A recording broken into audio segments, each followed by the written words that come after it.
Another day, another story. My boss stole my Super Bowl tickets, so one made him lose a major client. With the NFL playoffs back on, I thought you all might enjoy this football-related revenge story.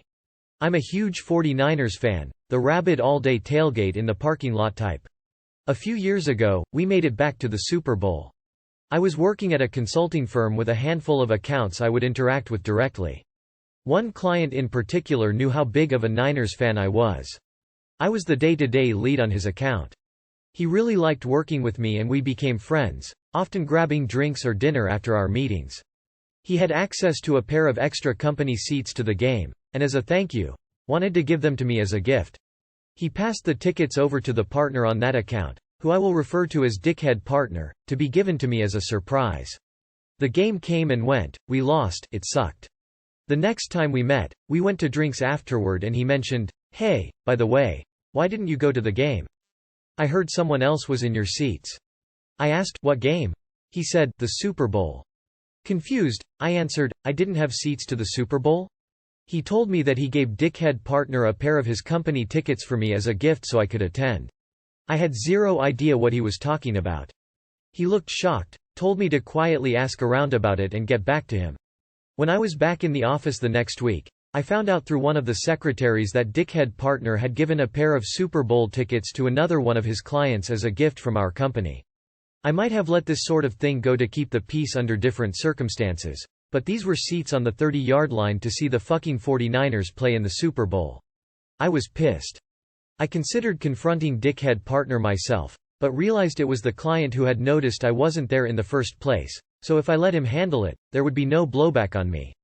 So I texted him, "Hey, I just wanted to thank you so much for thinking of me with those seats. It appears that they were given to another one of our firm's clients." He texted back right away, in all caps, "Are you shitting me?" And then, "Pretend I never told you, let me handle." He followed up with me about formulating a plan. A few days later, we were asked to come down for a meeting in their office. The client requested the partner be present, not entirely unusual, so Dickhead Partner and I hopped a flight the next week and headed over to their office. Little did Dickhead Partner know, my client had orchestrated a wonderfully awkward little show to catch him red-handed. When we entered the conference room, it was all the usual suspects along with a woman in her 30s we didn't recognize. My client immediately introduces, Dickhead Partner. "This is Stephanie such and such, VP from, other department. She wanted to sit in on this meeting." "Hey, op. You guys must already know her from the Super Bowl." She then responds as she goes to shake my hand, "Oh, I don't think so. Did we meet there? I'm sorry if I forgot." Client responds, "Geez Steph, how much did you have to drink? They were sitting right next to you." Client looks at me, and I say, "Sorry, client. I wasn't there. Are you thinking of someone else?" At this point, Dickhead Partner is looking visibly uncomfortable, probably trying to come up with an excuse. He starts in with an, When Stephanie says over him, "No, so-and-so, from, other company, we're in the other seats. By the way, I was wondering why we gave company seats to those guys. Is there a project we're working with them on that I don't know about?" Obviously not. They were in completely different industries. It would be like Coca-Cola partnering with John Deere. Dickhead Partner lets out an, again, and the client immediately speaks over him asking, "Dickhead Partner, I gave you those tickets for, op." At this point Dickhead Partner is turning bright red. He responds, "Oh, well he wasn't able to make it, so he must have given the seats away to someone else," and turns to me looking for me to cover for him. Client smirks at me. I respond, "What are you talking about? Client, you gave me tickets to the Super Bowl?" Client suddenly raises his voice, "Dickhead Partner. Those tickets were a personal thank you gift from me to, op. Did you give them away to someone else?" Pause. Was it another client? Dickhead Partner butts in with, maybe something got mixed up in the office?" Client went quiet for what probably seemed like an eternity to Dickhead Partner. He then looked down, grabbed his portfolio and iPad, put them into his briefcase, and said, "I think this meeting is over. Op. It seems as if I owe you a thank you gift. Let's go to lunch. Stephanie, you're welcome to join. Dickhead Partner. I need to evaluate our relationship. Please go back home and expect to hear from us next week." Dickhead Partner suggests he would like to join, presumably to do damage control, and Stephanie sternly tells him, "I don't think that's a good idea," and asks the front desk to see Dickhead Partner out. As soon as he is in the elevator, we all break out laughing hysterically.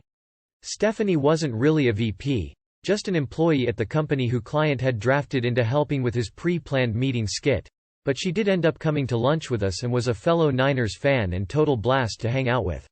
On our way to the restaurant, I got a desperate text from Dickhead Partner saying I needed to cover for the firm, and that we could discuss things when I got back. I replied, "Yes, we need to talk, but I'll see what I can do." Client told me to wait a couple hours and then respond to him. 1. To expect invoices for the resale value of the Super Bowl tickets. Resale is way above face value. It was over $10,000. As well as our lunch, he picked a pricey spot and made a big show of overspending, and that he expected them to be paid immediately. 2. Expected I be given a direct apology. 3. Expected a written apology to his company for what he considered theft. And 4. He will only interact with me or another one of our firm's partners, never Dickhead Partner. This whole thing caused a stir with the other partners, and I actually came off looking great because it appeared that I had made a good faith effort to save the client for the firm despite being the victim in this situation. The client would transfer to another partner, which meant Dickhead Partner lost his profit share on any work with them. Oh, and the other partners in the firm made Dickhead Partner pay the invoices back out of his salary. In retrospect, I really have no idea what the hell the guy was thinking. Did he seriously believe the client would just not notice me not thanking him for Super Bowl tickets? Anyway, the well was kind of poisoned for me there long term because Dickhead Partner wasn't going anywhere. I left the firm a few months later for a much better position. Client ultimately terminated their relationship with that firm a year later. He actually now works with a good friend of mine at a competing firm. I'm still pissed I missed out on the Super Bowl even though we lost. Hoping we make it back this year so I can finally go to one in person. Go Niners. What do you say of the whole situation? Was the op right in what he did or is he an a-hole? Let me know in comments. Thank you, and having you here was a privilege to me. Please support the channel by subscribing.